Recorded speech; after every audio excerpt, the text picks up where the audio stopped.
overseen more Supreme Court confirmations than anyone today, where this case was always discussed. I believe Roe v. Wade was the correct decision as a matter of constitutional law and application of the fundamental right to privacy and liberty in matters of family and personal autonomy. It was a decision on a complex matter that drew a careful balance between a woman's right to choose earlier in her pregnancy and the state's ability to regulate later in her pregnancy. A decision with broad national consensus that most Americans of faith and backgrounds found acceptable, and that had been the law of the land for most of the lifetime of Americans today. And it was a constitutional principle upheld by justices appointed by Democrat and Republican presidents alike.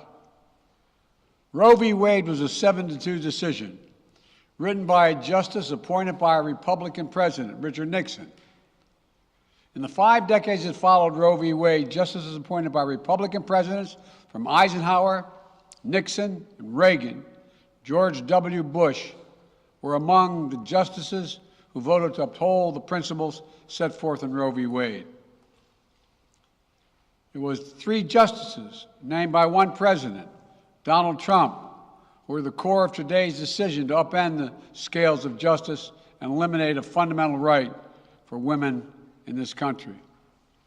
Make no mistake, this decision is a culmination of a deliberate effort over decades to upset the balance of our law. It's a realization of an extreme ideology and a tragic error by the Supreme Court, in my view. The court has done what it has never done before, expressly take away a constitutional right that is so fundamental to so many Americans that had already been recognized. The court's decision to do so will have real and immediate consequences. State laws banning abortion are automatically taking effect today, jeopardizing the health of millions of women, some without exceptions. So extreme that women could be punished for protecting their health. So extreme that women and girls were forced to bear their rapist's child. With the child, a consequence. It just stuns me. So extreme that doctors will be criminalized for fulfilling their duty to care. Imagine having a young woman have to carry the child of incest as a consequence of incest. No option. Too often the case. The poor women are going to be hit the hardest. It's cruel. In fact, the court laid out state laws criminalizing abortion that go back to the 1800s as rationale. The court literally taking America back 150 years. This is a sad day for the country, in my view. But it doesn't mean the fight's over. Let me be very clear and unambiguous. The only way we can secure a woman's right to choose, the balance that existed, is for Congress to restore the protections of Roe v. Wade as federal law. No executive action from the president can do that. And if Congress, as it appears, lacks the votes to do that now, voters need to make their voices heard. This fall, we must elect more senators and representatives who will codify women's right to choose into federal law once again. Elect more state leaders to protect this right at the local level. We need to restore the protections of Roe as law of the land. We need to elect officials who will do that.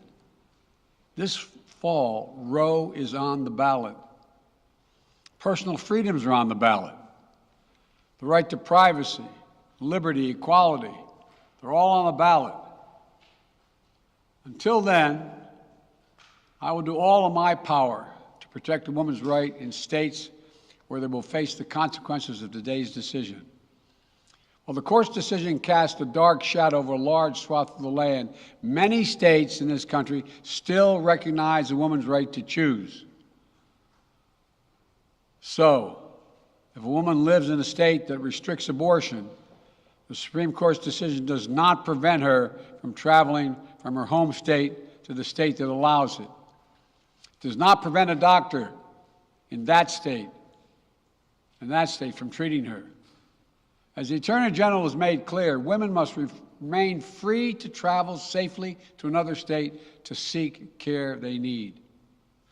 My administration will defend that bedrock right. If any state or local official, high or low, tries to interfere with a woman's exercising her basic right to travel, I will do everything in my power to fight that deeply un-American attack. My administration will also protect a woman's access to medications that are approved by the Food and Drug Administration, the FDA, like contraception, which is essential for preventative health care, mifepristone, which the FDA approved 20 years ago to safely end early pregnancies and is commonly used to treat miscarriages. Some states are saying that they'll try to ban or severely restrict access to these medications. But extremist governors and state legislators are looking to block the mail or search a person's medicine cabinet or control a woman's actions by tracking data on her apps she uses are wrong and extreme and out of touch with the majority of Americans. The American Medical Association, the American College of Obstetricians and Gynecologists wrote to me and Vice President Harris stressing that these laws are not based on evidence and asking us to act to protect access to care. They say by limiting access to these medicines, maternal mortality will climb in America. That's what they say. Today, I'm directing the Department of Health and Human Services to take steps to ensure these critical medications are available to the fullest extent possible. And the politicians cannot interfere in the decisions that should be made between a woman and her doctor. And my administration will remain vigilant as the implications of this decision play out. I've warned about how this decision risks the broader right to privacy for everyone.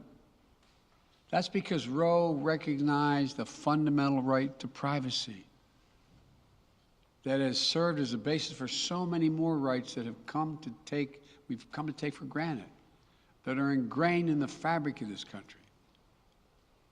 The right to make the best decisions for your health. The right to use birth control, a married couple in the privacy of their bedroom, for God's sake.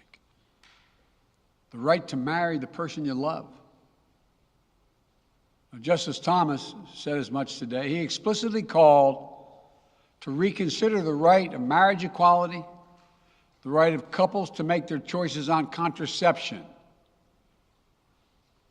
This is an extreme and dangerous path the court is now taking us on. Let me close with 2 points. First, I call on everyone, no matter how deeply they care about this decision, to keep all protests peaceful. Peaceful, peaceful, peaceful. No intimidation. Violence is never acceptable. Threats and intimidation are not speech. We must stand against violence in any form, regardless of your rationale. Second, I know so many of us are frustrated and disillusioned that the court has taken something away that's so fundamental. I know so many women are now going to face incredibly difficult situations. I hear you. I support you. I stand with you. The consequences and the consensus of the American people, core principles of equality, liberty, dignity, and the stability of the rule of law demand that Roe should not have been overturned. With this decision, the conservative majority of the Supreme Court shows how extreme it is, how far removed they are from the majority of this country. They've made the United States an outlier among developed nations in the world. But this decision must not be the final word.